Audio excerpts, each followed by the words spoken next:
불확실한 시장에 맞설 차별화된 투자 전략 9월 23일 머니쇼 플러스 시작합니다. 간밤 뉴욕 증시, 엔비디아가 오픈 AI에 1,000억 달러를 투자하겠다고 밝히면서 기술주 위주로 강세를 보였습니다. 그 덕에 3대 지수 모두 사상 최고치를 기록했고요. 우리 증시는 어제에 이어서 오늘도 다소 좀 엇갈리는 모습 나타났습니다. 코스피 지수는 오늘 상승 마감했는데요. 0.51% 오르면서 3,486선에서 거래를 마쳤습니다.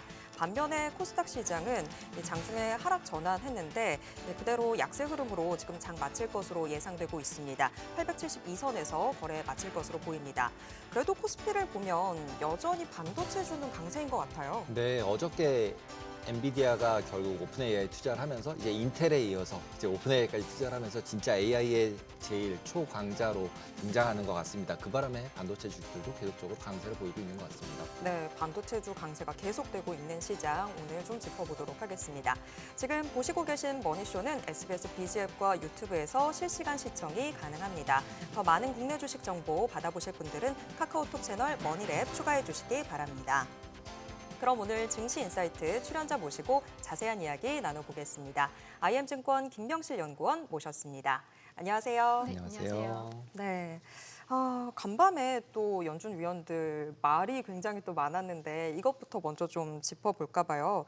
또 뭐 신중론 나오고 있는 상황인데 스티븐 미란 이사의 발언만 조금 결이 달랐던 것 같아요. 지금 단기금리가 뭐 기준금리, 이 중립금리보다 2%포인트 정도 높다 이런 이야기들 해서 시각차가 굉장히 많이 나는구나라는 생각 들었는데 어떻게 보셨어요? 네, 일단 미란 이사 같은 경우는 지난 9월 달 FOMC에서 유일하게 소수 의견을 주장을 하신 분이에요. 결론적으로는 25bp 금리 인하가 진행됐는데 미란 위원 같은 경우는 50bp 인하를 주장을 했죠. 지금 아까 말씀 주신 대로 2%포인트 인하에 대한 논리는 단순히 미국 경제가 안 좋아서 이게 아니라 지금 미국 재정 상황이 겪고 있는 이자 비용 지출에 대한 부담감이 가장 컸던 것 같아요. 사실상 이제 연준에서는 앞으로 남은 올해는 2차례 더 그리고 내년까지도 최소 2차례 정도의 금리 인하를 진행하면서 단기 금리는 연준의 금리 인하 속도에 맞춰서 내려올 거예요. 이런 부분들은 경기에 긍정적인 영향을 주겠죠. 근데 문제는 장기 금리입니다. 장기 금리 같은 경우는 미국의 재정과 직접적으로 연관이 있어요. 소위 말해서 연준이 금리를 내리면 미국의 국채에 대한 이자 부담이 줄어들 것으로 보여지고 있지만 실제로 단기 금리를 내리는 효과보다는 시중에 10년물 이상의 장기 금리가 빠져야 미국이 가지고 있는 부채의 사이즈 그리고 이자 비용 자체가 줄어들게 돼 있어요. 근데 최근에 미국의 재정 관련된 우려감들이 불거지면서 장기 금리는 기준금리 인하에도 불구하고 굉장히 스티키한 모습들을 보여주고 있는 거죠. 그래서 결국에는 이제 미란 이사의 의도는 경기에 대한 부담감이보다는 단기 금리를 조금 더 빠른 속도로 내려서 결국에는 장기금리 수준까지도 내리고 싶다는 트럼프 정부 의도가 포함되지 않을까라고 생각을 하고 있습니다. 근데 이제 단기 금리를 이번 같은 경우 낮춰서 금리가 내려감에도 불구하고 또 달러는 오히려 강세가 되고 있잖아요. 그러면 원래는 금리 내리면 달러가 약세가 돼야 되는 거 아닌가요? 네, 기본적인 논리는 금리를 내리면 그 금리를 내는 국가의 자국 통화는 약세인데 앞서 말씀드렸다시피 현재 미국이 금리를 9월 달에 내렸던 그 행위 자체는 선제적인 보험성 금리 인하라고 연준이 명시를 했어요. 그 말은 즉슨 고용 지표가 둔화되긴 했지만 물가가 안정세로 접어들고 있고 미국의 경기는 여전히 견고한 수준을 보여주고 있다. 이런 부분들이 SEP를 통해서도 경제 성장률 상향 전망을 통해서 확인이 됐죠. 그래서 기본적으로는 금리를 내리는 이유는 미국의 경기가 안 좋아서 금리를 내리면 달러와 약세가 가는데 그게 아니라 현재의 금리 액션은 미국의 경기가 안 좋기보다는 선제적으로 미국의 경기가 다양한 불확실성 때문에 안 좋아질 수 있으니까 금리를 내리겠다는 의도일 것 같고요. 두 번째로는 미국을 제외한 다른 국가들의 지금 상황을 보면 미국보다 더 안 좋아요. 비단 중국도 마찬가지고요. 유로존도 재정에 대한 우려감이 불거지면서 마찬가지일 것 같고 한국도 마찬가지인 거고요. 그래서 달러를 대체할 다른 통화 자산에 대한 부재 역시나 현재 달러 강세를 부추기는 요인으로 작용한다라고 보시면 되실 것 같아요. 지금 근데 달러가 저는 좀 어려웠던 게 주식시장만 봐도 조금 이해가 안 되는 게 오늘도 코스피로 보면 외국인 자금들 들어오고 있고 그러면 외국인 자금이 들어오면 그냥 우리가 쉽게 생각하면 외국인 자금 많이 풀리니까 그러면 시장에 달러가 풀리고 그러면 결국에는 환율이 좀 떨어지겠다 이런 생각 드는데 또 환율 자체는 고착화돼 있는 기분이잖아요. 맞아요. 이게 주식 시장만 놓고 보면 당연히 외국인들의 환전 수요 때문에 원화 강세, 달러 약세 이게 일반적인 논리긴 맞는데 주식 말고도 다른 시장을 봐야 될 것 같아요. 채권 시장 그리고 다양한 무역 결제 관련 시장들. 그래서 결국에는 통화 자체는 어느 한 섹터의 외국인 수급에 의해서 움직인 게 아니라 결국에는 그 나라의 펀더멘털인 거고 사실상 경제 성장률 레벨만 놓고 보면 올해 한국이 0.9% 성장이에요. 내년도 1.6%. 미국은 2에서 3% 정도의 성장률을 보이기 때문에 비단 두 나라 간의 체력을 생각해서는 당연히 원화 대비해서는 달러가 강세 구도로 갈 수밖에 없는 환경인 거죠. 거기다가 2차적인 문제가 저는 불거졌다고 생각을 하는 중 하나가 관세 관련된 이제 글로벌 불확실성, 한국도 마찬가지겠죠. 최근에 이제 오늘도 이재명 대통령께서 발언을 하셨는데 3,500억 달러의 대미 투자 관련돼서 만약에 이걸 일본형 투자 행태로 갈 경우 이거는 외환 위기뿐만 아니라 엄청난 파급 효과를 가져온다라는 얘기들이 있었어요. 지금 뒤에서 질문을 주실 거긴 하지만 이 3,500억 관련된 대미 투자 관련돼서 결국에는 무역 협상의 난항, 더 나아가서는 결렬까지 이어질 수 있다라는 리스크 역시나 원달러 시장에서 불안감 요인으로 작용할 수밖에 없지 않을까라고 보고 있어요. 근데 이제 그렇게 불안감 요인으로 작용을 했을 경우에는 어떻게 생각하면 주식도 팔아야 되는 거 아닌가요? 주식은 왜 사죠? 주식은 아까 저도 오늘 시황을 듣다가 코스피는 계속적으로 올라가고 있는데 코스닥은 여전히 좀 부진한 모습 보여주고 있는 거죠. 불과 한 1, 2년 전 같은 경우는 코스피는 거의 안 움직였어요. 코스닥만 출렁거렸는데 지금 반대 형태가 되고 있는 가장 큰 이유 중 하나는 반도체 랠리인 것 같아요. 일정 섹터에 대한 영향력들이 워낙 커졌기 때문에 이런 부분들은 증시에 긍정적인 영향을 줬는데 이런 산업 사이클이랑은 별개로 저희가 지금 2차적으로 안고 있는 부분들은 관세에 대한 불확실성일 수밖에 없고 지금까지는 관세의 영향이 관세 기업의 코스트든 소비자의 코스트든 이런 부분들도 반영되진 않았어요. 그리고 15%라는 상호 관세를 부과받았기 때문에 글로벌 피어 국가들 대비해서는 이 정도면 괜찮네라는 그동안의 인식이 들었는데 3,500억 달러를 두고 투자와 관련돼서 미국과 한국의 이견이 지금 좁혀지지 않는 부분들은 분명 저희가 걱정해야 될 리스크는 맞아요. 극단적으로 봤을 때 무조건 일본형 방식대로 5,500억 달러의 전액 현금 투자 행태로 진행을 해라라고 미국 쪽에서 말을 하고 만약에 그걸 이행하지 못할 경우 관세를 인상시키든지 아니면 방위비 인상 같은 부가적인 제재를 가한다면 이거는 저희가 지금까지 시장 가격에 반영됐던 거랑은 반대의 흐름으로 갈 가능성들이 크다라는 거죠. 그래서 여기에 대해서는 시장에서도 조금 심각하게 생각해 볼 필요가 있을 것 같고 저도 언론분들 만나고 세미나를 다니면서 가장 많이 듣는 질문 중에 하나는 이렇건 저렇건 3,500억 달러의 조달 방안이 정말 있냐에 대한 여부일 것 같아요. 지금 정부에서는 무제한 외환 수합 같은 얘기들을 하고 있는데 사실상 정치적인 이견이 워낙 큰 문제라서 이게 단기간에 이 마찰이 끝날 수 있는 이슈는 아닌 것 같아요. 적은 규모는 아니고 지금 한국의 외화 보유액의 한 80% 가까운 금액이잖아요. 일본이랑은 완전 다른 케이스예요. 지금 경기 펀더멘털 차가 3배 정도의 그 체력 차이가 나는데 투자 비용은 5,500억 달러 대 3,500억인 거잖아요. 상당히 부당한 부분은 맞다는 부분에서는 관세 협상 관련 노이즈가 아직 끝나지 않았고 이런 부분들을 아직 시장에서 반영을 못했기 때문에 이게 만약에 극단적으로 안 좋은 케이스로 갈 경우는 시장 가격도 당연히 조정을 받을 수밖에 없다라고 볼 수 있는 거죠. 그렇게 되면 이제 달러 원 환율 같은 경우는 1,400원, 1,450원 막 올라가고 주가는 빠지고 막 이렇게 될 가능성이 있다는 거죠. 극단적으로 모르겠고 무역 협상 파기하자 20% 아니라 40, 50% 거기다 그쵸. 국방비 증액 얘기까지 나오면 1,400원이 문제가 아니라 2,000원 돌파는 시간 문제라고 볼 수 있거든요. 그래서 이런 부분들을 사전적으로 막기 위해서 협의는 할 거예요. 근데 이 협의 사안 자체가 단기간 내 제시되기는 조금 어려울 것 같아요. 뭐 제가 생각하는 가장 이상적인 시나리오는 저희가 애초에 생각했던 대출과 보증의 형태로 한 뭐 70에서 60% 정도의 사안을 두고 그리고 나머지 올로케이션을 현금 지원 쪽으로 조금 바꿔서 우회를 틀 수만 있다면 그래서 관세율의 자체에 큰 변화만 없다면 베스트 케이스일 것 같은데 이 조정안 자체를 미국에서 받아들일지는 저희가 차후 조금 지켜봐야겠죠.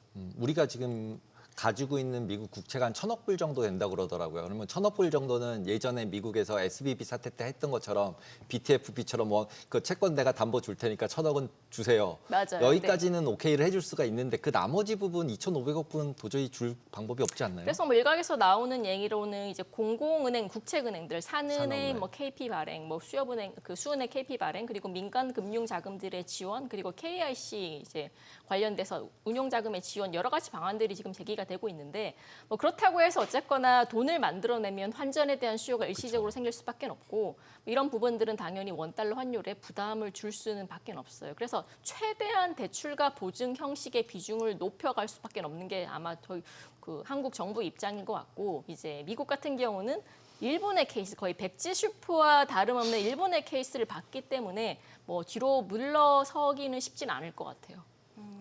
예를 들면은 지금 아까 말씀하신 것처럼 환율 같은 경우에 있었을 때 매수를 하잖아요. 그러면 이제 원화를 가지고 매수했을 경우에는 선물환이나 이런 다른 상품들로 해지를 걸면 어떻게 생각하면 이자율만 좀 페이를 하고 나머지는 버틸 수 있거든요. 그러면 어떻게 생각하면 이제 은행들끼리 뭔가 좀 어그리먼트를 맺어서 원래는 안 해주는 건데 뭐 해주게 하거나 이러면 결국 통화 수합이랑 별로 큰 차이가 없는 상태로 변할 것 같은데. 근데 어쨌거나 이게 네. 뭐 선물로 해치를 하더라도 계속 그게 3년에서 5년까지의 지금 기간들이 정해져 있는데 네. 그 장기간 동안 계속적으로 롤오버를 시켜야 되고 거기에 따른 코스트도 만만치는 않을 거예요. 그래서 선뜻 국내 금융기관들이 이거를 뭐 먼저 나서서 하기도 쉽지 않은 상황인 거죠. 지금 환율 자체로 따지고 보면 한미 금리 차 자체도 여전히 위험 요인이 되는 건 아닌가라는 생각이 들거든요. 뭐 좁혀졌다고는 해도 그래도 여전히 격차가 있는 상황이고 그것 때문에 원달러 환율이 또 뭐 압력을 받게 된다거나 하지는 않을까요? 근데 최악의 케이스는 벗어난 것 같아요. 저희가 이제 200bp 이상으로도 벌어졌었으니까 일단 미국은 올해 2차례도 금리를 내릴 거예요. 50bp겠죠. 그리고 내년도에도 점도표에 근거하면 또 2번 정도 금리를 인하할 거예요. 그러면 지금부터 시작해서 100bp 금리를 내릴 거고 한은은 올해 한 10월 뭐 늦어도 11월 달에는 금리 인하를 할 거고 그리고 내년도 상반기까지는 금리 인하를 열어둔다고 했으니까 뭐 시장에서는 지금 국내 정책 금리의 마지노선은 2%로 보고 있어요. 그러면 뭐 추후에 미국과 한국은의 금리 차 자체는 좁혀질 거예요. 그래서 일각에서 우려했던 뭐 사실상 뭐 언젠가부터 금리 차랑 자본 유출의 관계는 맞지는 않았어요. 근데 이제 표면적으로 이제 금리 차가 벌어진다면 심리적으로는 좀 압박 요인이 될 수 있는데 이거는 시차를 두고 좁혀지는 국면이라서 오히려 뭐 자본 유출 측면에서는 이전 대비 환경 자체는 좋아졌다고 볼 수 있죠. 근데 10월 금통위는 어떻게 보세요? 최근에 이창용 총재 발언들은 또 살짝 매파적이었던 것 같은 생각도 드는데. 아무래도 또 부동산을 또. 의식을 또 많이 하신 것 같고 두 번째로는 환율에 대한 리스크일 것 같아요. 뭐 이게 돌고 도는 얘기긴 한데 만약에 극단적으로 3,500억 달러 이 이슈가 정말 워스트 케이스로 번져서 원달러 환율이 급등을 해버리면 한은은 또 금리 인하를 할 수 있는 기회 자체를 또 놓쳐버릴 수가 있을 것 같아요. 거기다가 6월 달이랑 9월 달에 부동산 시장 안정 대책이 나왔잖아요. 실제로 이제 과열 징후 자체는 둔화가 됐어요. 거래량이라든지 그리고 주택가격 관련된 지수들 그리고 주택시장 관련된 센티 지표들 모두 6월달 피크를 찍고 내려오는 모습들은 보여졌는데 결국에 이게 지속성을 가질지 아닐지 여부는 조금 더 지켜봐야 돼요. 과거에도 부동산 정책을 조금 세게 드라이브를 걸었을 때 한두 달 정도는 분위기가 조금 캄다운되는 모습이 나왔다가 다시 부동산이 반등을 했거든요. 그래서 이런 거 같은 경로를 만들지 않으려고 한국은행 측에서는 최대한 금리 인하에 대한 그런 액션, 금리 인하에 대한 확신을 시장에 안 주려고 시도를 한다는 측면에서는 이창용 총재의 발언이 있었던 것 같은데 펀더멘털만 따져놓고 보면 관세는 앞으로 국내 수출에는 굉장히 악영향을 줄 수밖에 없어요. 4월 달에 10% 실효 관세 부과되고 나서 수출 지표를 보면 꽤 괜찮았어요. 왜냐하면 선제적인 수요가 굉장히 컸었거든요. 근데 이걸 이제 대미 수출과 조금 브레이크다운해서 살펴보면 미국 관련 수출은 지금 8월 달 기준으로 마이너스 10%예요. YY 기준으로. 그럼 이제 8월 달부터 상호 관세 부과까지 따져놓고 보게 되면 이제 기업들이 버틸 수 있을 만큼 버티는 시기가 끝나고부터는 실질적으로 수출 관련된 물량들은 떨어질 거예요. 대표적으로는 철강, 자동차 부품 이런 관련돼서 기업들의 수출 부담이 커져서 결국에는 국내 수출에 대한 지표들이 악화되기 시작하면 국내 성장률을 ඝ아먹는 요인인 거죠.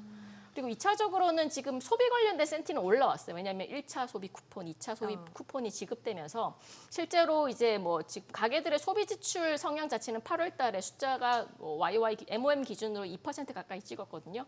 근데 이게 결국에는 지속성이 있는 정책은 아니잖아요. 일시적으로 이제 가게들한테 뭐 돈을 공급하는 정책이기 때문에 이거 끝나고 나면 다시 소비는 이전 수준으로 회귀하려는 경향들이 있을 거예요. 그러면 수출은 망가지고 소비는 지금까지는 쿠폰 때문에 괜찮았는데 이전 수준의 둔화 추세로 다시 경로를 복귀한다고 가정을 했을 때는 성장률? 글쎄요. 저는 내년도 1.6%라는 한국은행이 전망치를 지킬 수 있을까?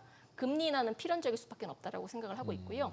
그래서 이제 10월 달, 뭐 늦어도 11월 달 정도에 올해 자체 추가적인 금리 인하가 나올 수밖에 없고 내년도에도 이 말은 하는 총재가 한 번 하셨어요. 지난 8월 달 금통위에서 금리 동결은 하는데 금리 인하 사이클에 대한 경로는 하는 측면에서는 공식적으로 내년 상반기까지는 무조건 가져가겠다라는 발언이 있었어요. 그 말은 즉슨 중간에 나온 지표들이 어그러진다면 한국은행에서는 내년도에도 금리 인하를 할 의지가 있다라는 거죠. 그래서 시장에서는 일단 총재님이 1%는 안 간다고 했으니까 적어도 내년 상반기까지 2%대로 정책 금리가 안착할 가능성들은 크다는 거죠. 지금 말씀하신 것처럼 철강이나 자동차 같은 경우는 솔직히 미국에서 관세를 계속 때리고 싶어 하는 파트잖아요. 그 반도체는 어떻게 생각하면은 자기네가 필요하니까 어떤 식으로도 이제 품목별로 풀어주고서 가져갈 것 같고 그러면은 아까 말씀하신 3,500억 불 이슈가 있고 환율 이슈가 있는 상태에서 금리 같은 경우 우리가 내리면 실제로 원화 오히려 더 약세 요인이 되잖아요. 그러면은 오히려 지금 아까 말씀하셨듯이 기회를 잃어버린다 하는 가능성도 되게 높아 보이는데 특히 이제 미국에서 더 한 번 더 내렸을 경우에 11월 달에 가서 10월 달에 가서 한 번 더 내렸을 경우에는 더 오히려 환율 부분에 있어서는 그때를 기회를 놓치면 금리 인하를 못 하게 되고 못 하게 된 다음에 이제 이럴 수도 없고 저럴 수 없게 된 상태에서 3,500억 불 연말에 맞춰져서 관세 협상 어그러지고 이러면 지금은 굉장히 해피한 케이스로 올라가고 있지만 또 골든타임을 놓쳐버리는 네. 최악의 케이스가 나올 수 있어서 저도 그 부분들을 가장 걱정을 하는 거고요. 그래서 물론 주택가격 자체가 한국은행이 바라보는 수준까지 낮아지진 않았겠죠. 근데 사실상 금리로 부동산 가격을 잡을 수는 없어요. 이거는 한국은행 측에서도 언급한 바가 있어가지고 그래서 이런 부분들을 생각했을 때는 오히려 그것보다는 조금 적시적기에 금리를 내려서 원화라든지 아니면 펀더멘털을 방어하는 쪽으로 한국은행이 이번에 틀어서 조금 틀지 않을까라고 보고 있어서 뭐 시장에서도 그렇고 저희도 10월 달 금리 인하 전망은 꽤나 높게 반영을 하고 있습니다. 이번엔 좀 유럽 이야기도 좀 해볼까요? 지금 유럽은 계속해서 국가부채 이야기들 나오고 있는 상황인데 프랑스도 지금 뭐 IMF 구제금융 위기론 이야기 나오고 있는 상황이더라고요. 유럽 쪽은 어떻게 보고 계세요? 유럽은 굉장히 골치가 아파요. 이게 뭐 결국에는 계속 경고를 했었죠. 글로벌 신평사 쪽에서 재정 수지 악화 이런 부분들을 경고를 했었는데 부채 비율이 뭐 미국 국내와 완전 다른 사이즈로 130%, 140%까지 GDP 대비 정부 부채 비율을 갖고 있으니까. 근데 문제는 이제 최근에 연초에 이제 방위비 증액 관련돼서 세수 부담이 더 증가를 했고 거기다가 이제 경기 자체가 안 좋다 보니까 뭐 전반적으로 부채 부담이 더 높아지는 행태들이 나오고 있고 이게 또 시장 금리를 끌어올려서 미국과 마찬가지로 이게 재정 수지 부담에 이자 지출 부담으로 연결되는 악순환 구조를 보여주고 있다는 거죠. 뭐 이게 뭐 닭이 먼저냐 달걀이 먼저냐의 문제일 수는 있겠지만 뭐 금리를 낮추자니 또 다른 부채 부담이 늘어날 수 있는 부작용도 있을 거고 금리를 올리자니 또 이자 지출이 늘어나는 부담들도 있을 거고 되게 진퇴양난일 것 같아요. 근데 사실상 부채 문제는 이게 단기간에 해결될 수 있는 부분들은 아니에요. 뭐 그렇다고 해서 이제부터 우리 긴축 재정으로 간다 하기에는 경기 펀더멘털이 너무 안 좋고 그렇다고 해서 재정 확대를 하기에는 아까 말씀드린 대로 부채 문제가 불거져 있고 그래서 일각에서 나오는 얘기로는 결국에는 유로존도 QE를 할 수밖에 없지 않을까라는 얘기들이 나오고 있어요.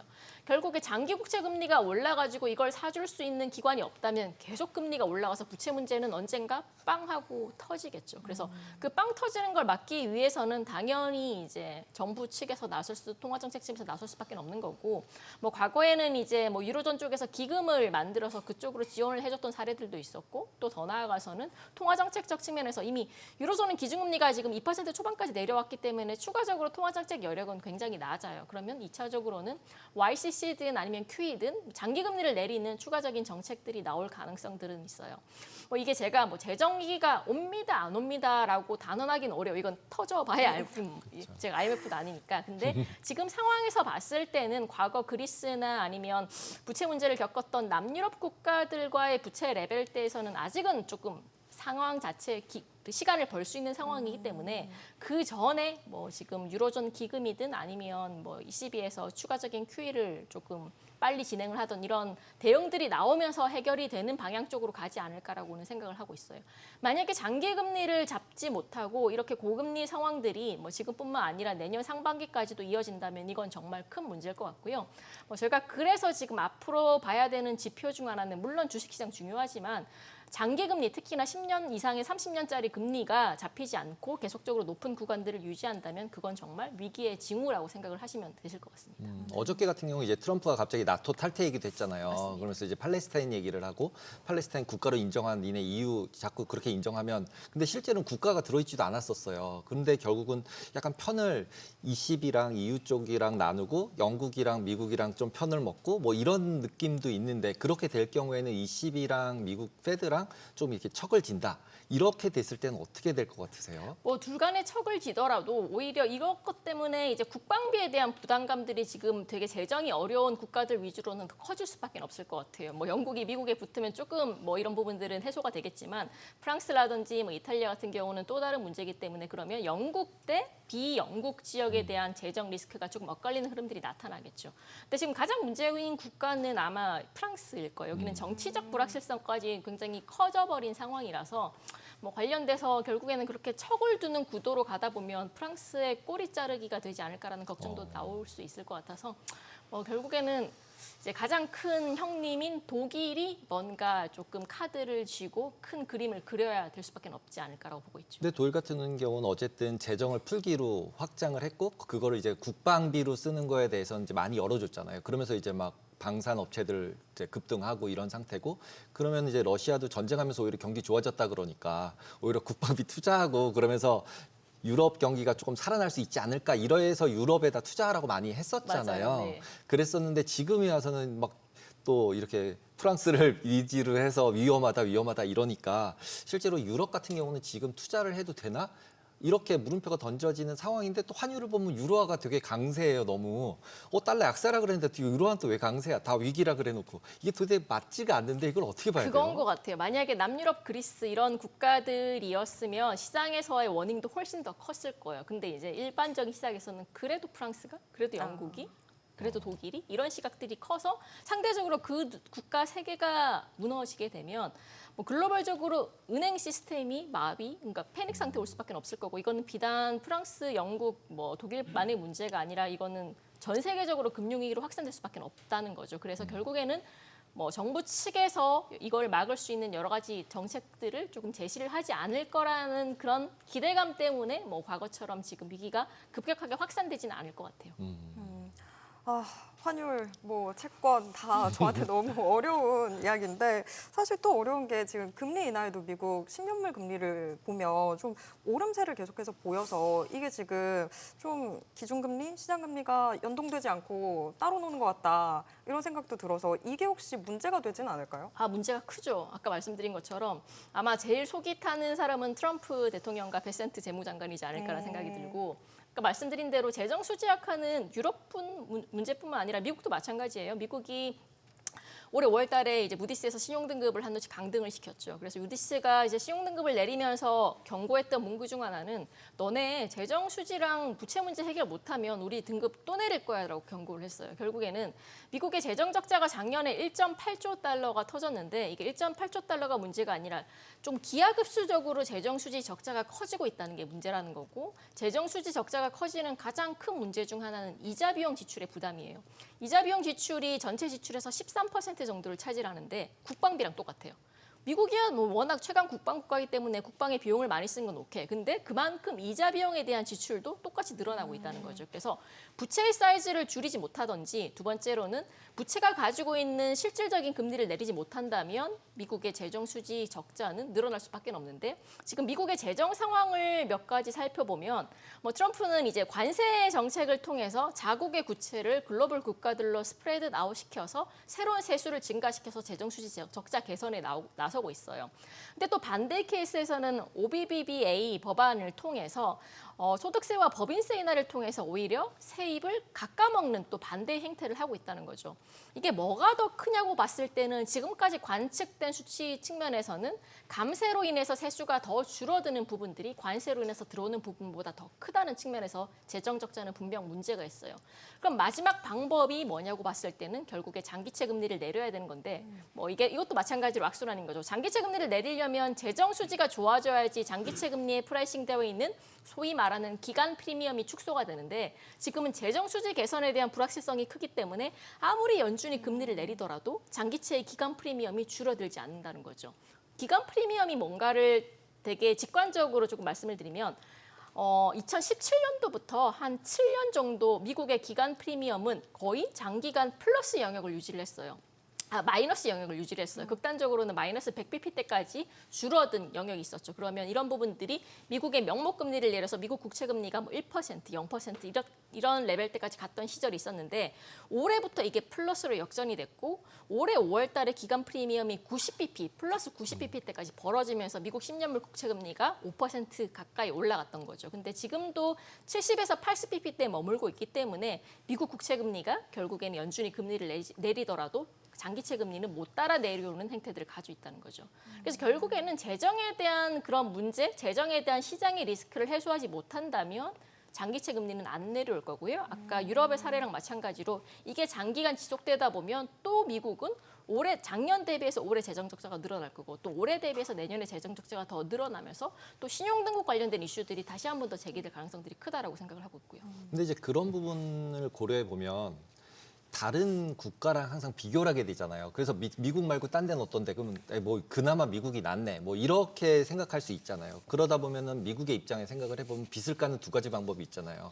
이제 이자를 줄이든지 아니면 그냥 인플레를 살살살 그냥 일으켜서 그냥 저절로 없어지게 하든지 두 가지 중에 하나인데 약간 느낌상으로 아까 지금 말씀하신 것처럼 감세한 이런 건 솔직히 인플레이션 요인이잖아요. 근데 그거가 더 크잖아요.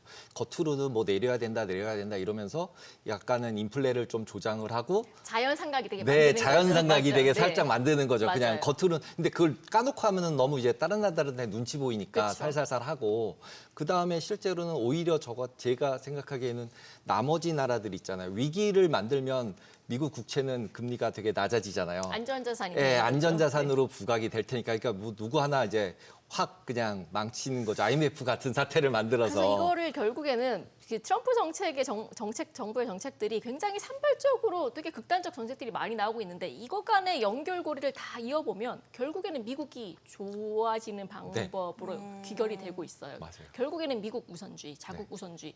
그래서 뭐 이게 트럼프를 혹자는 뭐 미치광이다, 뭐 또라이다, 뭐 이런 발언들을 많이 하지만 실제적으로 지금 시스템들을 보면 완벽하게 미국한테 유리한 쪽으로 가고 있다는 건 뭐 굉장히 조금 특이하지 않을까라고 생각을 하고 있고요. 네, 그러다 보면 근데 이제 누군가가 이제 너무 이제 깡패라고 표현하기는 좀 그렇지만 짱이 일진이 그냥 나만 가져가겠어라고 하면 나머지 사람들도 이렇게 모일 수 있잖아요. 좀 이렇게 이유도 그렇고 조금 아까 제가 ECB 말씀을 드렸던 게 ECB 같은 경우도 혼자서 저렇게 하는 게 어딨어, 혼자 먹는 게 어딨어, 뭐 이렇게 되는 거죠. 혼자 살겠다고 저러는데 그럼 나머지가 모여서 뭔가 이제 뭐 브릭스 말고도 브릭스랑 실제로 어떻게 보면 ECB가 같이 합쳐졌을 경우에는 미국도 만만하게 볼 수는 없잖아요. 그렇게 되면은 진짜로 이제 글로벌하게 뭔가 불안정성이 생기면 주식시장이나 이런 게 좀 위험할 가능성이 있지 않을까요? 그렇죠. 이제 미국 대 비미국 구도로 가버리면 앞서 말씀 주신 것처럼 브릭스가 지금 그쪽으로 네. 방향을 튼 상태인데 뭐 유로존도 아마 그 구도로 가면서 어느 정도 미국과의 경쟁력을 확보하자 쪽으로 갈 수는 있을 것 같아요. 근데 그 가기까지의 겪어야 될 고통들이 굉장히 크다라는 거고 그 와중에 지금 재정과 관련된 노이즈들이 너무 한꺼번에 커지면서 아마 그렇게 이제 뭐 조금 미국 대 비미국 구도로 가기에는 조금 일정 부분 시간이 걸릴 것으로 보고 있고요. 제일 불리한 국가는 일본과 한국이에요, 사실상. 제일 나빠요? 오. 네, 왜냐하면 이제 비미국 구조로 가기에는 미국의 무역 흑자 의존도가 한국은 특히나 너무 높았어요. 작년 기준으로 107%예요. 이 말은즉슨 다른 나라들한테 다 적자를 보던 걸 거의 다 미국의 흑자로 메꾸고 있었던 구조인데 만약에 미국이 관세 가지고 이렇게 장난을 치게 된다면 국내는 거기에 거의 107% 이상으로 타격을 받을 수밖에 없어서 미국이 조금 하자는 의도대로 움직일 수밖에 없다는 측면에서는 조금 안타까운 거죠. 지금 얘기를 들으니까 되게 위험한 상황인데 싶어서 지금 투자자 입장에서는 그러면 가장 위험 지표로 이거는 꼭 먼저 챙겨봐야 된다라고 하는 게 어떤 걸까요? 저 딱 아까 말씀드린 것처럼 장기채 금리 보셔야 장기채 돼요. 금리. 네, 특히나 이제 유로존 장기채 금리도 장기채 금리인데 미국 장기채 금리의 방향성이 굉장히 중요할 것 같아요. 연준이 앞으로 100bp 금리 내릴 건데 장기채 금리가 정말 뭐 10bp 정도 빠진다 그러면 커브가 스티프닝 되면서 문제가 생길 수밖에 없는 거고 뭐 과거에 뭐 정부 부채 위기, 기업 부채 위기, 뭐 다양한 부채 위기들이 왔잖아요. 이번에 만약에 이게 잡히지 않는다면 또 다른 성향의 정부 부채 위기가 다시 한번 또 올 수 있는 가능성들도 저희가 조금 지켜봐야 되지 않을까라고 생각을 하고 있고요. 알겠습니다. 오늘 말씀 여기까지 듣겠습니다. 고맙습니다. 감사합니다.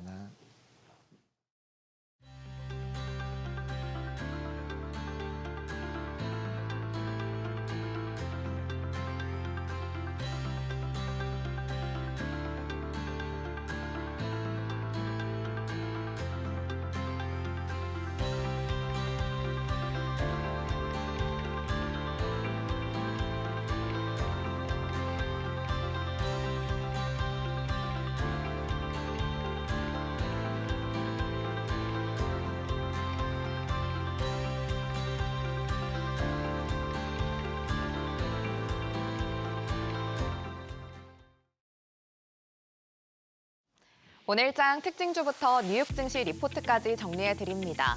먼저 오늘 우리 증시에서 가장 주목받은 섹터 혹은 테마부터 정리해 볼 텐데요. 엔비디아가 오픈 AI와 새로운 전략적 파트너십을 체결하고 오픈 AI에 최대 1,000억 달러를 투자할 계획이라고 밝혔습니다. 이번 투자는 엔비디아의 첨단 AI 칩을 사용해 오픈 AI 모델을 학습하고 배포할 수 있는 10기가와트 규모의 데이터 센터 구축을 지원하기 위한 건데 이 10기가와트는 원전 10기에 해당하는 규모입니다. 한편 우리 정부는 세계 최대 자산 운용사인 블랙록과 손잡고 국내 인공지능과 재생에너지 인프라 투자 협력을 위한 양해각서를 체결하면서 AI 산업 전반에 대한 기대감이 커지고 있는데요. 이러한 소식들에 오늘 관련주들이 일제히 올랐는데 먼저 오늘 한라캐스트가 23%대 급등하면서 8,660원에 마감했고요.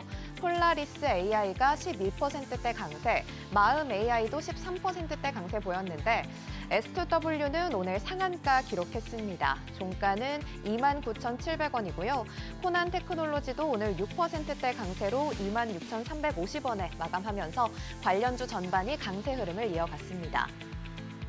같은 소식에 오늘 원전주들도 주목을 받았는데 특히 엔비디아와의 협력은 오픈 AI가 진행 중인 스타게이트 데이터 센터 프로젝터와 함께 이뤄지면서 안정적인 전력원인 원자력 발전의 필요성을 더욱 부각시켰고요. 또 영국과 미국이 원자력 발전소 건설을 가속화하기 위한 협정을 체결하면서 수출 기대가 다시 커진 점도 오늘 주가에 영향을 준 걸로 풀이됩니다. 이에 따라 오늘 두산 에너빌리티가 1.12% 오르면서 63,100원에 마감했고요. 우진이 15%대 급등하면서 15,100원, 우리기술이 오늘 5%대 강세 보였고 BHI와 오르비텍이 각각 4%대 강세 보이면서 관련 종목들이 일제히 상승세를 기록했습니다. 이어서 뉴욕 증시 종목에 대한 투자 의견 정리해드리겠습니다. 오늘은 유전체 관련 진단 서비스를 제공하는 진DX홀딩스부터 비트코인 채굴 규모 1위 업체인 마라홀딩스, 그리고 비트코인 채굴로 시작해 AI 클라우드 사업으로 성공적으로 진출한 아이렌까지 세 가지 종목 살펴보겠습니다. 첫 번째 종목은 진DX홀딩스입니다. 현재 주가는 129달러 선이고요. 목표 주가는 163달러로 제시됐습니다. 2분기 매출은 1억 달러로 전년 대비 49% 성장했는데 특히 단가가 높지만 전체 유전자를 분석해 더 정확하고 포괄적으로 진단할 수 있는 엑손 및 전장 유전체 진단 검사의 수요가 증가하고 있습니다. 한편 AI 기반 유전체 해석 플랫폼을 보유한 패브릭 지노믹스를 인수해서 지금까지 축적해온 75만 건 이상의 유전체 데이터와 함께 진단 결과를 더 빠르고 정확하게 분석할 수 있게 됐고요. 매년 40만 명 이상이 입원하는 미국의 신생아 집중 치료실은 현재 유전체 검사율이 아직 5% 미만인데 진단 비용과 시간을 획기적으로 줄이는 AI 기술로 이 시장을 공략할 계획입니다. 현재 주가는 연초 대비 약 30배 가까이 올랐지만 인구 고령화와 개인 맞춤형 치료 시대가 도래하면서 추가적인 성장을 이어갈 수 있을 걸로 보입니다. 두 번째 종목은 마라홀딩스입니다. 현재 주가는 18달러 선이고요. 목표 주가는 23달러 선으로 제시됐습니다. 2024년부터 채굴한 비트코인 전량을 보유하는 호들 전략을 채택했는데 자체 운영 비중을 70%까지 끌어올려서 비트코인당 채굴 비용을 약 33,000달러까지 낮췄습니다. 심지어 비트코인을 추가로 매수하기 위해 9억 5천만 달러의 무이자 전환 사채를 발행했고 현재 보유한 비트코인은 무려 5만 2천 개가 넘습니다. 한편 HPC, 즉 고성능 컴퓨팅 시장 진출은 다소 늦었지만 올해 안에 계약을 발표할 예정인데요. 데이터 센터를 임대하는 방식은 향후 저가 경쟁으로 이어질 수 있다고 판단해서 50메가와트 규모의 엣지 추론형 AI 시장을 공략하고 있고 이를 위해 사우디와 프랑스의 현지 법인도 설립했습니다. 세 번째 종목은 아이렌입니다. 간밤 주가가 8% 이상 오르면서 현재 목표 주가를 눈앞에 두고 있는데요. 현재 주가는 41달러 90센트입니다. 네, 총 3기가와트의 전력을 확보해서 현재 810메가와트를 가동하고 있는데 특히 100% 재생에너지로 전력을 생산해서 비용을 절감했습니다. 또 채굴뿐만 아니라 AI 데이터 센터 사업에 전력을 기울이고 있는데 이미 확보했거나 개발 예정인 데이터 센터의 총 전력 용량은 약 2.15기가와트에 달합니다. 그리고 GPU도 클라우드 방식으로 판매하고 있고 데이터 센터 공간 임대도 지금 계속적으로 늘려나가고 있는데요. 채굴 사업은 연간 10억 달러, AI 사업은 연간 2억 5천만 달러의 매출을 기대하고 있는 상황입니다. 오늘은 이렇게 세 가지 종목에 대한 국내 증권사들의 분석 살펴봤습니다. 오늘 밤 뉴욕 증시 투자 전략 세우는데 참고해 보시기 바랍니다. 지금까지 종목 리포트였습니다.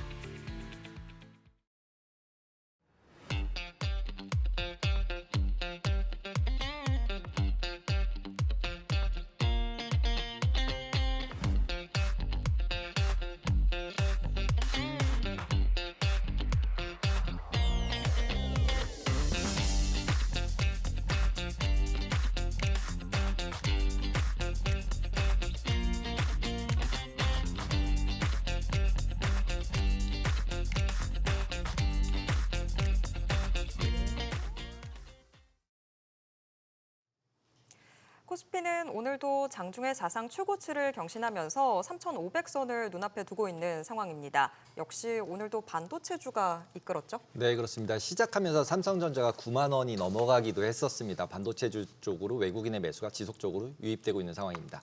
네. 코스피도 지수는 또 상승을 했는데 그런데 하락 종목이 더 많은 상황이었습니다. 그만큼 쏠림이 좀 나타나고 있다는 건데 어떻게 대응하면 좋을지 위즈웨이브 이권희 대표 모시고 알아보겠습니다. 안녕하세요. 네, 안녕하세요. 네.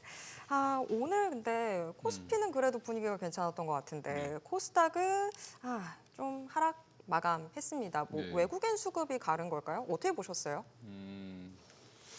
코스피는 삼성전자 하이닉스 독주 체제가 여전히 이어졌다라고 보시면 되고 LG 에너지솔루션이 좀 반등이 나왔고 시총 1, 2, 3위가 이제 잘하는 반면에 하락 종목이 더 많았죠. 예, 이제 중간 허리들이 약간 좀 조정이 좀 나오는 카카오는 카바나 예, 공개했는데 실망감이 좀 컸던 것 같아요. 근데 왜 실망하는지 모르겠는데 써보지도 않고 써보지도 예, 않고. 그래서 세론성 물량 뭐 별거 없네 뭐 이러면서 이제 판 건데 저는 오히려 카카오가 지금 분위기는 이럴 때 사셔야 된다. 지금이 기회인가요? 근데 우리가 이제 소버린 AI 얘기 생각하시는데 어젯밤에 이제 이따 좀 이따 물어보실 텐데 뭐 엔비디아가 오픈 AI에다가 돈을 투자했잖아요. 네. 오픈 AI는 누구랑 하고 있죠 지금? 카카오랑 하고 있죠. 네. 그 그룹 안에 들어가는 겁니다 지금. 카카오가. 오. 예, 그 아마 소버린 AI가 아닌 글로벌 AI 진영으로 들어가는 걸로 보시면 돼요. 근데 그런 생각을 아무도 안 하시는 것 같아요. 예, 그래서 조금 안타까웠다. 뭐 하여간 오늘은 하락 종목이 많긴 했지만 원래 삼성전자 하이닉스 잘 가면 나머지 종목들이 다 쉽니다. 수급이 그쪽으로 쏠리는 거고 외국인들도 지금 오늘 한 3천억 가량 샀는데 대부분 삼성전자 산 거죠. 1,600억 샀더라고요. 예, 반 이상 삼성전자 산 거고. 이제 코스닥은 왜 이렇게 빠졌냐? 1등이 망가졌죠. 알테오젠. 예, 알티오젠 호재가 나왔는데 고춧가루를 뿌리는 이제 UBS 보고서가 나왔어요. 간밤에. 그 UBS는 지난번에도 이상하게 쓰더니 그 애널리스트가 공부를 전혀 안 하고 그냥 할로자임이랑 아니면 기존의 SC 이제 뭐 옵티보라든지 이런 티센트릭 그 SC 제형이 있는데 그 친구들이 생각보다 뭐 실적이 안 나오는데 뭐 키트로다가 나오겠어? 뭐 이런 식으로 약간 좀 비아냥거리듯이 썼어요. 그래서 지금 알테오젠 화나서 2시 한 15분경에 공지를 올렸습니다. 조목조목도 지난번과 같이 반박문을 반박하는. 올렸죠. 그래서 이제 또 그 귀 얇은 JP 모건에서 또 엄청 팔았어요. 어제 사더니. 예, 그래서 이제 일시적으로 하락했다. 그러면 없는 분들한테는 아주 절호의 찬스가 왔다. 그래서 오늘 하락은 뭐 UBS가 약간 좀 애널리스트들하고 해서 다 똑똑한 건 아니에요. 그렇잖아요. 그 네, 모건 스탠리만 봐도 알잖아요. 반도체를 그렇게 파고 공부하는 애들이 6개월 뒤도 예측을 못하고 계속 말 겨울이 바꾸고. 온다고 막 그러다가 다시 봄이 온다 그랬다가 도대체 계절을 왜 자꾸 그렇게 좋아하는지 모르겠는데 뭐 빙하도 옛날에 얘기했잖아요. 빙하가 다가온다. 예, 그래서 사실은 좀 그 투자은행에서 좀 잘 고르셔야 될 것 같아요, 사람을. 예, 월급도 좀 깎고 해고도 좀 하고 이렇게 해야 될 것 같고.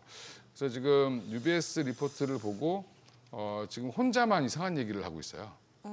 이제 이게 얘가 그럴 만한 이제 합리적인 이유가 있으면 이런 걱정이 우려가 있겠구나 이런 것들이 이제 반영이 될 텐데 제가 지금 알테오젠을 한 지금 10몇 년째 보고 있는데 네, 그리고 최근에 이제 올라갈 때 5만 원부터 시작해서 작년 2년 전부터 계속 팔로우업을 하고 있는데 제가 써도 그거보다는 잘 쓸 것 같아요. 예, 그래서 약간 조금 약대를 나왔는지 어디 나왔는지 모르겠지만 조금 멍청한 것 같다 이런 생각을 합니다. 그래서 그런 보고서는 무시하셔도 된다. 무시해도 된다. 예, 보고서라고 해서 다 그러니까 애널리스트 보면 주가 다 올라가고 나서 갑자기 목표가 올리죠. 대부분 그렇죠, 이제.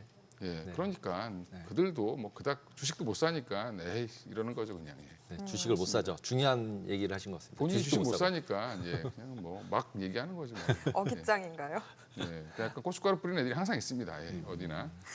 근데 이제 오늘 제일 특이한 게 아침에 시작하자마자 네. 삼성전자가 완전 슈팅을 해가지고 91,000원 찍고 음. 쭉 내려오니까 기술적 분석으로 보면 윗꼬리가 너무 길잖아요. 그래서 그 의미가 없는 게 왜 그런 거예요? 9만 1,000원 만든 게 330 몇 주인가 그래요. 넥스트레이드. 넥스트레이드에서 네. 호가가 나오기도 전에 그냥 확 잡아 올린 거죠. 어... 예, 그래서 그거 체결량은 330주밖에 안 되는 거예요. 예. 아... 제가 그걸 봤습니다 실시간으로. 왜 그러지? 봤는데 VI가 바로 걸려버렸죠. 근데 VI가 걸리니까 체결량이 딱 그 몇 개 되는 게 338주인가 그랬습니다. 그래서 이건 여전히 의미 없는 물량이 숫자. 적어서. 무시해도 된다. 어떤 분이 강력한 의지, 자기 한 3만 주 있는데 3,300주로 한번 올려보고 싶으셨나 봐요.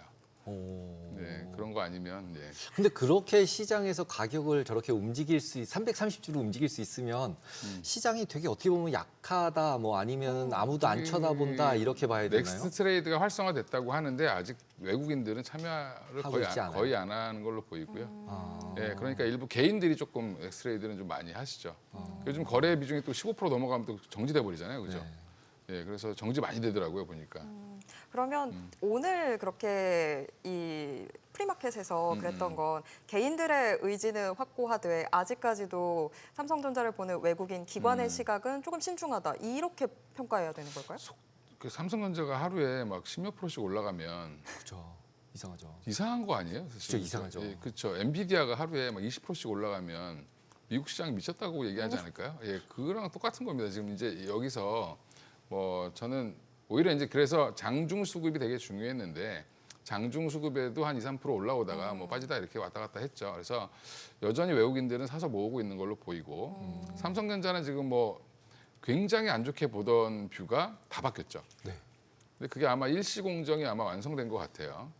그러니까 이제 뭐 HBM3가 통과됐니 안 됐니, 아 우리는 아니다 고객사라서 모달을 알려줄 수 없다, 뭐 이제 뻔한 변명을 하는데 그거에도 아랑곳하지 않고 어제도 계속 양봉을 냈죠. 그 이유는 아 얘네들 됐어, 이렇게 시장이 보는 겁니다. 지금 그거는 그러면 어디서 흘러나온 거겠냐면 삼성에서 흘러나왔겠죠.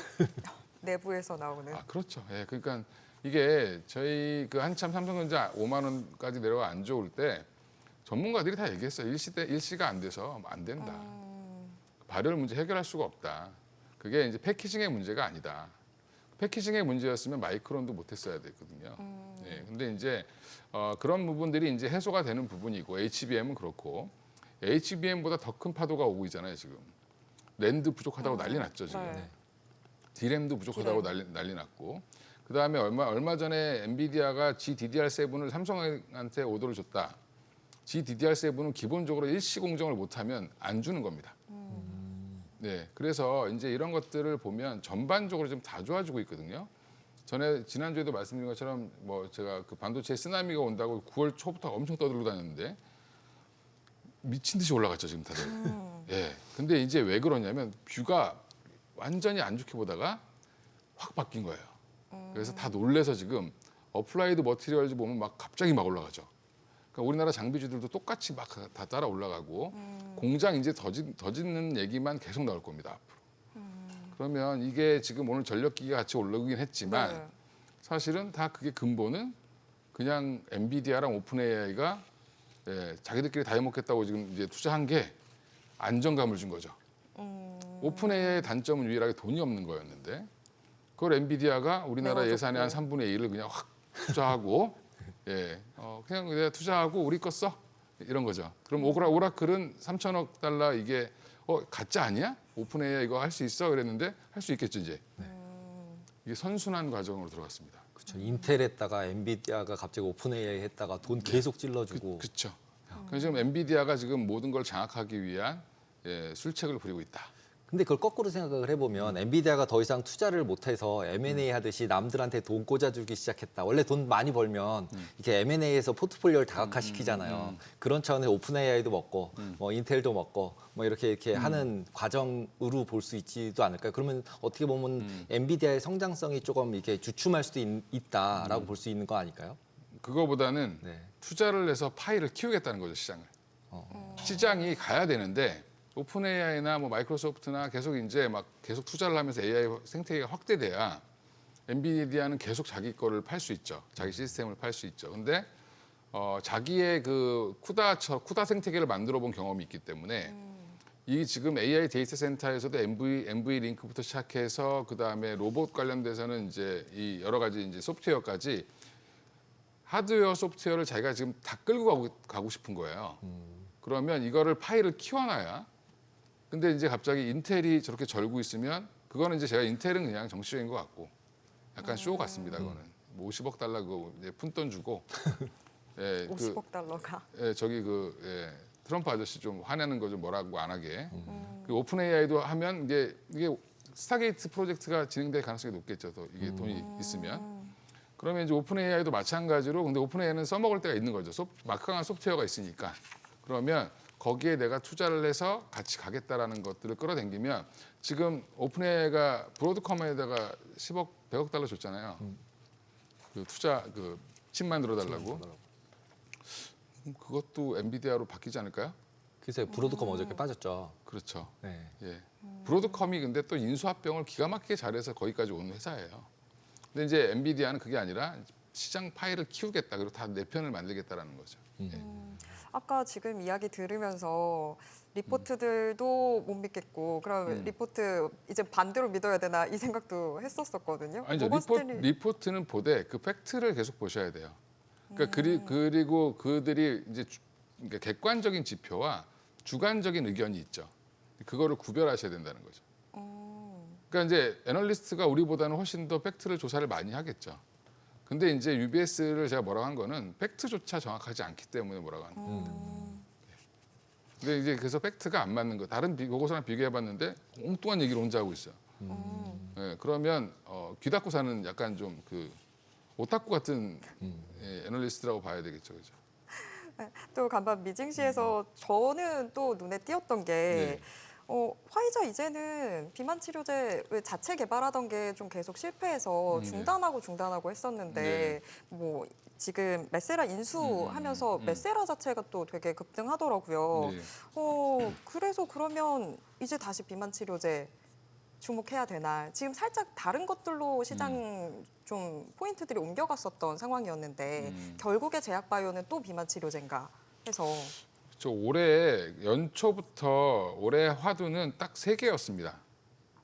정확히 보면 JP모건 헬스케어에서 다 답을 알려줬는데 거기에서 가장 핵심이 비만 치료제였고요. 치료 제로는 그 다음에 항암 제로는 ADC였고요. 또 하나가 이제 AI였습니다. 네. 그럼 이제 이게 지금 AI는 우리나라랑 지금 직접적으로 관련된 회사가 제가 볼 땐 거의 없어요. 그냥 뭐 진단하고 뭐 이런 거잖아요. 엑스레이 분석하고 이런 거는 AI라기보다는 그냥 이제 소프트웨어 이제 하는 거고 진정한 AI는 AI를 돌려서 신약 물질을 찾는 거죠. 그건 이제 구글이 하고 있습니다. 그러니까 사실은 우리나라랑 관련된 건 비만 치료제, 그다음에 ADC. 그러니까 ADC 한다라고 하는 뭐 ABL 바이오, 리가켄 바이오가 지금 사상 최고가를 가고 있죠. 그리고 지금 비만 치료제 관련된 종목들도 거의 다 고가에 있습니다. 오늘 한미약품까지 빵 떴고 네. D&D 파마텍 어제 난리 났다가 오늘 또 뺐죠.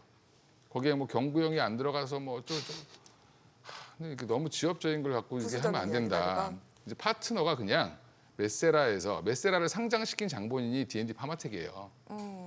예, 메세라라는 회사는 아무것도 없는데 D&D 파마텍 파마텍 기술을 1조 2천억에 사갖고 가서 상장을 시킨 다음에 팔아먹은 거 대판 거예요, 한마디로. 그러면 화이자가 얘기를 산다는 얘기가 계속 소문이 돌았습니다. 엄민영 애널리스트는 그 보고서에다 직접 대놓고 썼어요. 예, 근데 그 얘기를 해도 다 안 믿다가 예, 갑자기 빵 나왔죠. 예, 나왔는데 결국엔 지금 오늘 빠졌는데 빠지면 사야죠. 메세라가 10조인데 그럼 D&D 파마텍이 한 4, 5조는 가야 되지 않을까요? 적어도 할인을 한다 하더라도 그러면 이제 파트너가 화이자로 바뀌었으니까 화이자랑 잘 하면 되죠. 오늘 기회 되는 거 많은데요. 카카오도 그렇고 지금 카카오, D&D 알테오젠, D&D 파마텍 다 기회죠. 예, 오늘 이들이 빠진 이유를 저는 사실 잘 모르겠는데 예, 그 빠질 때 오히려 이런 종목들은 모으셔야 된다. 지금. 글로벌리하게 오히려 더 사업이 확대될 수 있는 기회라서 그렇게 그렇죠. 보시는 예, 거죠? 예. 뭐 그리고 이제 지금 알테오젠은 보고서 영향이었고 그다음에 알테오젠은 제가 뭐 간단하게 설명드리면 이거 셀트리온이 1조 3천억 벌거든요. 오늘 셀트리온 확 떴던데 올해 예상 가이던스가 1조 3,300억인가 그래요. 알테오젠이 만약에 내년에 1조 3천억을 벌면 40조 가야 되죠. 그렇죠? 재산적으로. 셀트리온은 그렇게 공장 엄청 짓고 막 그 다 해서 그렇게 가는 거고, 예. 그럼 그 삼성바이오로직스가 얼마 버냐면 이제 유일하게 1조 이상 버는 회사예요 지금 현재. 1조 8천억 가까이 예상을 할 겁니다 아마. 80조죠. 시총이 80조가 넘습니다. 그러면 알테오젠이 2조 벌면 80조 가야죠. 근데 밸류는 얘가 더 높아야 돼요. 왜냐하면 영업이익률은 거의 80%일 거니까. 우리나라 영업이익률 80% 나온 회사가 있나요 지금 현재? 없죠. 그렇죠? 예, 엔비디아가 70% 나옵니다. 예, 지금 일라이릴리가 80% 나와요. 그래서 그래서 바이오텍이 무서운 겁니다. 기술을 팔면 우리는 한 번도 경험해보지 못했던 길을 가는 거다. 저 지금 뭐 일단 오늘 기회가 나온 종목들도 네. 알겠고 네, 하긴 한데 종목을 이렇게 얘기할 건 아니었는데 말린 것 같아요. 네, 근데 알렸습니다 저도. 지금 시장 상황으로 보면 저희가 앞서서도 이야기를 했었고 음. 뭔가 가는 종목만 가고 쏠려 있고 이런 그렇죠. 상황에서 좀 전략 좀 세워주세요. 전략, 어떻게 네. 하면 좋을까요? 조방원에 집중하시다가 지금 갑자기 반도체만 가니까 갑자기. 당황하시는 건데 반도체를 꼭 사셔야 됩니다. 지금 포트에 없으면 지금이라도 사야 된다. 예, 이게 짧은 사이클이 아니거든요. 그러니까 예전에 클라우드 AI 데이터 센터, 클라우드 데이터 센터가 처음 나왔을 때 애널리스트들이 그걸 다 놓쳤어요. 그 사이클을. 그래서 주가가 급등했습니다. 2017년일 때. 그때 삼성전자가 갑자기 막 급등하고 그랬습니다. 스마트폰에서 불나고 그랬는데. 예, 근데 이제 지금이 AI 데이터 센터의 사이클이 처음 시작됐다. 그러면 이제부터는 반도체가 30% 이상 없으면 포트에 주식 못 하시는 거죠. 예, 그리고 그러면 조방원을 버려야 되냐? 비중을 줄이면 되죠. 조방원도 가겠죠, 쉬었다가. 근데 언제까지 쉴지 우리가 모른다. 마스가 프로젝트 막 기대했는데 아무 얘기 안 나오고 있잖아요, 지금 그죠? 이거 굉장히 오래 걸리는 일이에요. 트럼프 대통령 아마 임기 끝날 무렵에나 뭐가 좀 성과가 나올까? 그럼 너무 긴데요.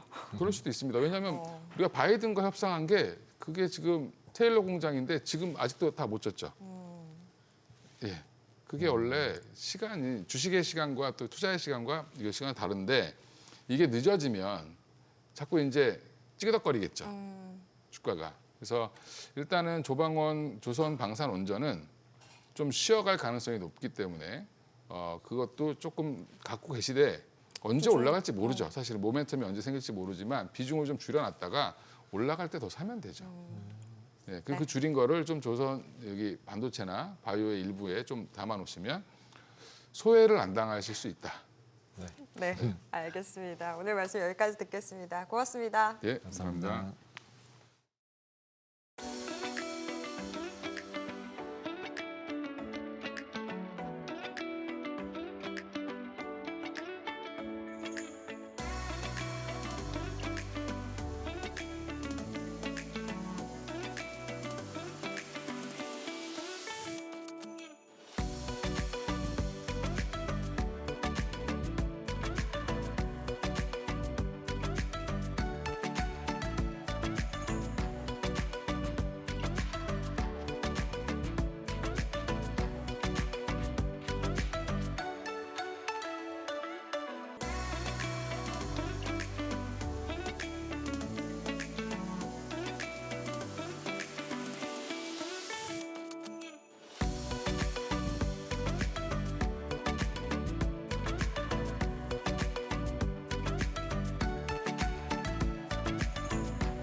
자녀들이 사회생활을 시작하면 부모님들은 대부분 적금 들어라, 연금 들어라라고 말해주시잖아요. 네, 그렇죠. 노후 대비가 사회생활의 모든 세대의 고민이죠. 지금 현재는 뭐 나이가 적든 나이가 많든 다 고민인 것 같습니다. 네, 그래서 이렇게 나온 건지 자녀가 어렸을 때 부모가 가입 가능한 2대 연금도 있다고 하는데요. 무엇인지 또 어떤 장점이 있는지 알아보겠습니다. 연금 박사 상담센터 이영주 대표 모셨습니다. 안녕하세요. 안녕하세요. 이영주입니다. 네, 대표님도 주변에 이렇게 사회초년생들한테 적금 들어라, 연금 들어라라고 네. 이야기해 보셨나요? 뭐 많이 하고 있는데요. 일단 적금, 연금도 중요하지만 뭐 주식도 다 중요하지만 열심히 공부해서 빨리 취업부터 하고 소득을 만들어라. 이걸 더 많이 얘기하고 있죠.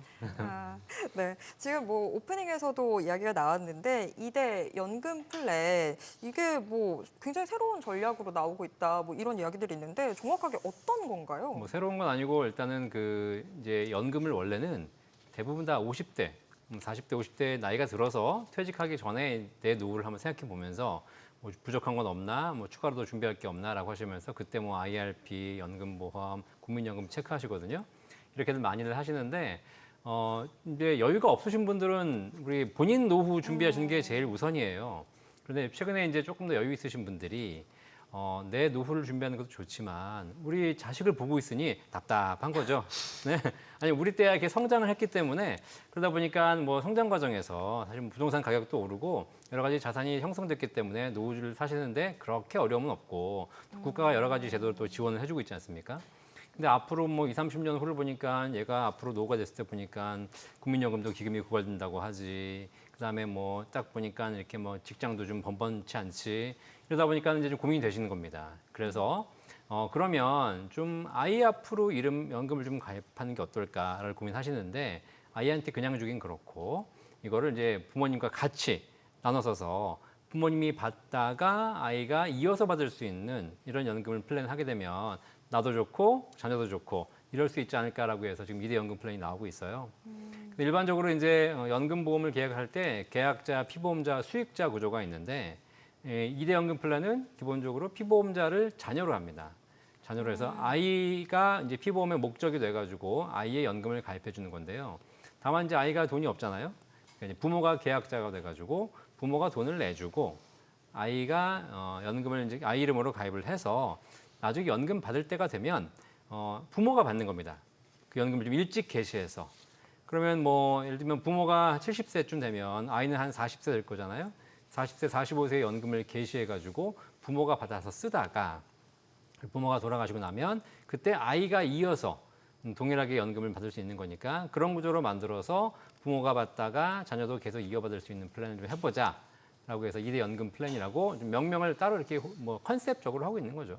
저거는 증여세에 들어가나요, 안 들어가나요? 네, 일단은 그거는 구조를 어떻게 설계하냐에 따라 다릅니다.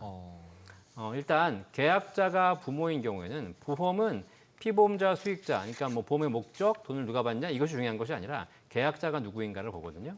그래서 계약자가 부모인 경우에는 계약자가 살아계시면 뭐 증여나 상속이 발생하지 않죠. 그리고 그 연금을 계약자가 부모가 내서 자녀가 피보험자지만 부모가 받기 때문에 따로 증여라는 게 발생하지 않습니다. 내가 내서 내가 받는 거니까. 근데 내가 낸 걸 생전에 자녀가 받으면 증여가 발생할 수 있겠죠. 근데 이제 2대 연금을 그렇게 쓰시는 경우는 별로 없고 일단 부모가 돌아가셔야 되는 거니까 돌아가신 이후에도 자녀가 받게 하는 거니까 부모가 돌아가시게 되면 계약자가 사망하는 게 됩니다. 계약자가 사망하게 되면 그때 이제 상속이 발생하죠. 그래서 현재 쌓여 있는 그 연금에 쌓여 있는 금액 또는 납입하는 보험료 이 정도의 금액이 자녀에게 상속되는 걸로 봅니다. 그래서 상속세라는 것이 뭐 최근에 뭐 정부 발표도 있었지만 여러 가지 좀 약간 더 기준이 완화되고 있잖아요.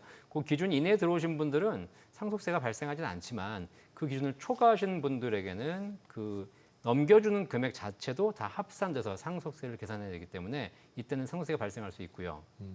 이제 한 가지 2대 플랜에서 또 하나 뭐가 가능하냐면 자녀가 소득 능력이 있다면 그러니까 자녀가 너무 어린 뭐 10살, 20살이 아니라 뭐 20살 이상 소득이 있다면 2대 플랜을 설계할 때부터 자녀를 계약자로 해서 설계할 수 있습니다. 그러면 자녀가 계약자고 자녀가 돈을 내는 겁니다. 본인이 돈이 있으니까 자녀가 피보험자가 되는 것이고 다만 이제 연금을 받을 때 좀 일찍 개시해서 부모가 받다가 사망하게 되면 자녀가 계속 이어받을 수 있는 거니까 이런 플랜으로 설계하게 되면 자녀가 돈을 내고 자녀가 받는 것이기 때문에 실제 거기서 상속이라는 건 발생하지는 않죠. 이렇게 약간 좀 설계를 어떻게 하냐에 따라서 약간 달라질 수 있습니다. 이게 지금 부모의 연금을 자녀가 이어받는다라는 개념이 아직 딱 와닿지가 않아서 모든 연금을 그런 식으로 설정을 할 수 있나요? 아니면 어떤 특정 연금들만 그렇게 할 수 있는 건가요? 네, 모든 연금이 가능합니다.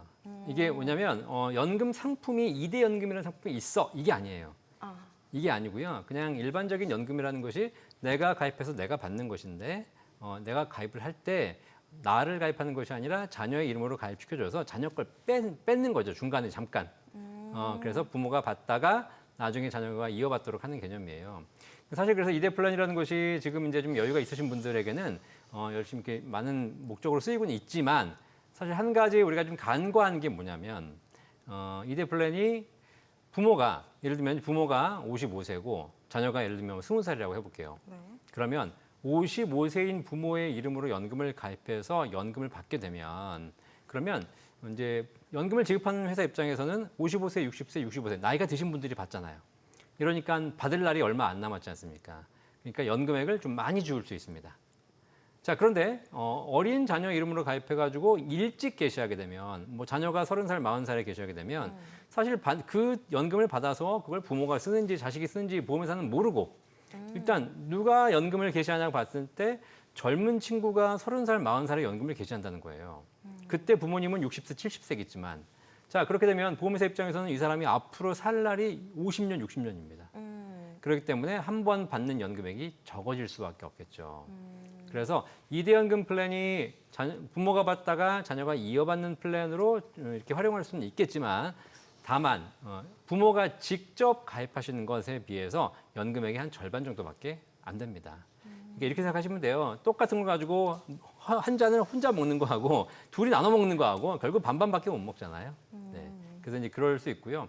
다만 이제 2대 플랜을 가입을 했다가 중간에 만약에 이제 자녀가 받지 않고 부모가 받지 않고 나중에 자녀가 받게 된다면 이제 자녀 이름을 일찍 가입한 거니까 대신 연금을 개시하는 시점이 되게 늘어지기 때문에 한 자녀가 60세, 65세 이후 가입하게 되면 연금 가입하는 기간이 길어지면서 굉장히 큰 연금액을 받을 수도 있겠죠. 대신에 이제 어차피 그 일은 상속세가 발생한다는 거가 이미 정해져 있는 거잖아요. 네. 그러면 결국 조삼모사 아닌가요? 음. 약간? 왜냐하면 상속세를 언제 낼 거냐, 또 그다음에 내가 받을 거냐, 아니면은 남이 받을 거냐. 근데 그리고 대체적으로 연금보험이다 그러면 저희가 딱 생각할 때는 이게 일찍 사망하면은 이제 안 줘도 되는 거니까 보험료를 살아있는 동안 좀 많이 받을 수 있어. 이렇게 생각을 하는 건데 네. 아니야, 내가 사망을 하더라도 자식한테 가. 그러면 보험사 입장에서는 계속 줘야 되니까 네네네. 실질적으로는 보험 이제 가격 책정할 때 다 네. 반영이 돼서 되게 조금밖에 안 줄 것 맞습니다. 같은데. 그렇게 되기 때문에 실제 2대 플랜이 좀 그런 부분에서는 약간 좀 단점이 있는 거고요. 네. 실제로 그래서 일반적인 연금 같은 경우에는 이제 2대 플랜 말고 부모님이 본인 연금을 가입하셨다가 나중에 사망하는 경우에 그 연금을 자녀에게 이어줄 수 없냐 이렇게 그렇죠. 물어보시는 경우도 있어요. 이거는 2대 플랜이라기보다는 그냥 부모님이 가지고 계시는 연금이 부모님이 사망했을 때 자녀에게 계속 지급되느냐. 그런데 안타깝게도 지금 현재 우리나라에 있는 연금 제도 중에서 부모님이 받다가 돌아가셨을 때 부모님의 연금을 자녀에게 이어주는 경우에는 거의 찾아볼 수가 없습니다. 그렇죠. 없을 것 같아요. 그렇죠. 왜냐하면 이제 일반 개인적인 연금 같은 경우에는 개인 연금은 받다가 돌아가시면 피보험자가 사망했기 때문에 끝나는 겁니다. 그렇죠. 그러면 뭐 남아있는 잔액이라든가 일부 보증기간 이내의 금액을 자녀에게 지급할 수는 있지만 그 보증기간이 끝나면 종료되는 것이고요. 그 금액 전부 다 상속재산에 포함되기 때문에 상속세는 따로 내셔야 되는 겁니다. 국민연금 같은 경우에는 받다가 돌아가시게 되면 유족연금이 지급되거든요. 근데 유족연금은 배우자에게만 지급되고 자녀에게 지급하려면 자녀가 25세 미만이어야 돼요. 그러다 보니까 대부분 다 자녀가 컸기 때문에 자녀에게 지급되는 경우는 사실상 거의 찾아볼 수가 없어서 배우자가 지급받고 나면 끝나는 것이니까 자녀에게 뭐 지급되는 2대 플랜 이런 건 좀 그렇고요. 퇴직연금이나 이런 경우에는 퇴직연금이나 연금저축 이런 경우에는 가입자 본인이 사망하시게 되면 배우자가 승계를 받을 수 있습니다. 이어서 연금을 받을 수 있습니다. 이것도 배우자에 한해서만 승계를 받는 것일 뿐이지 자녀가 승계를 받을 수는 없어요. 그래서 결국은 부모님 본인 명의로 가입하신 것은 돌아가시는 순간 계속 지속적으로 연금을 지급하는 것은 거의 어렵고 그 돌아가시는 순간 쌓여있는 잔액에 대해서 전부 다 상속에 포함돼 가지고 상속재산에 포함되는 것이고 개인의 자산 여부에 따라서 상속세가 발생할 수 있는 거죠. 지금 국민연금 같은 경우는 원래 이제 안 주는 걸로 돼 있으니까 상속세가 발생할 일이 없지만 실제로 개인 퇴직연금하고 연금저축은 어차피 내가 넣은 돈 내가 주식 투자하고 내가 한 거잖아요. 그러면 어차피 예를 들어서 내가 사망을 했다라고 하면은 그거는 그냥 주식 펀드가 있는 거여서 그냥 자식이 그냥 상속받는 거죠. 그냥 더하기로. 그러니까 이게 뭐 예금을 특별하게- 상속받는 거나 부동산 상속받는 거나 똑같은 주식 거죠. 상속받는 거나 똑같습니다. 그러니까 연금이라고 이름이 붙었어도 이것도 그냥 상속은 된다. 개인연금, 그러니까 연금저축하고 퇴직연금은 상속이 된다고 봐야 되는 거죠. 네, 남아있는 금액은 전부 상속 상속이 재산에 포함되는 것입니다. 포함된다. 네네. 근데 이게 지금 뭐 2대 연금으로 가는 게 유리하냐 아니면 뭐 혼자서 하는 게 더 유리하냐라고 했을 때 좀 예의가 없는 것처럼 보이겠지만 부모님이 언제 사망하실지 그걸 따져야 되는데 그건 네. 사실 예측이 불가능하잖아요. 어떤 걸로 유불리를 따져야 될까요? 사실 2대 연금을 설계하는 분은 자녀가 설계하는 경우는 없습니다. 부모님. 네, 다 네. 부모님이 이제 자식을 위해서 해주고 싶으니까 네, 그렇죠. 설계를 하시거든요. 일단 부모님이 본인 스스로 연금이 다 준비돼 있다. 내 노후는 잘 준비돼 있다라고 하시는 분들이 추가적으로 하시는 게 좋아요. 왜냐하면 내 연금도 준비가 안 돼 있는데 자식 이름으로 연금을 가입해주고 나중에 그걸 또 뺏어 쓰겠다? 이거는 사실상 어떻게 보면 약간 더 불리할 수 있고요. 사실 그런 게 있습니다. 2대 연금의 가장 큰 문제가 제가 따로 잘 얘기는 안 드리지만 자녀가 지금 10살이에요. 그러니까 10살 앞으로 연금을 가입해 놨어요. 그죠? 네. 그래서 그런데 10년, 20년 지나가지고 이제 연금을 수령하려고 보니까 30살, 40살이 되면 그 전까지는 내 아들이었잖아요. 근데 30살, 40살이 되면 더 이상 내 아들이 아니에요. 누군가의 남편이죠. 그렇죠? 딱 보니까 이제 결혼할 때 그 배우자가 와서 보니까 배우자 이름으로 연금이 있는 겁니다. 너 연금 잘 가입했다라고 했는데 얼마 있다 보니까 야 근데 자기야 엄마가 내 연금 뺐은데 그러면 과연 누가 좋아하겠습니까? 그래서 현실적으로 뭐 이론적으로는 가능하지만 현실적으로는 실제 쉽게 그렇게 받아 쓸 수 없는 부분이 있기 때문에 결국 이대연금 가입하신 이후에 나중에 결국 자녀가 계속 받는 경우가 대부분이라서 한번 잘 생각해 보시고 설계하실 필요가 있을 것 같긴 해요. 약간 그냥 이대연금은 어떻게 보면 말로만 이대연금이지 실질적으로는 그냥 수익자만 그냥 바꿨다 넣었다 하는 거지 실제로 이대연금이라고 볼 수 없네요. 네네네. 그래서 이제 계약자를 부모로 하고 네. 피보험자를 자녀로 함으로써 이제 자녀를 위해서 부모님이 내주시는 거고 그런데 자녀가 소득이 있다면 계약자를 자녀로 하면 되는 거지만 자녀가 어린 경우에 이렇게 이대연금을 하셨게 되면 자녀연금을 준비해 줄 수 있는 것이고요. 다만 이제 이렇게 해서 나중에 돌아가시게 될 경우에는 상속이 발생할 수 있기 때문에 이런 부분에서 상속세 좀 준비를 하셔야 될 필요가 있을 것 같고요. 뭐 재산이 이렇게 많지 않으신 분들은 그렇게 걱정할 필요는 없는 겁니다.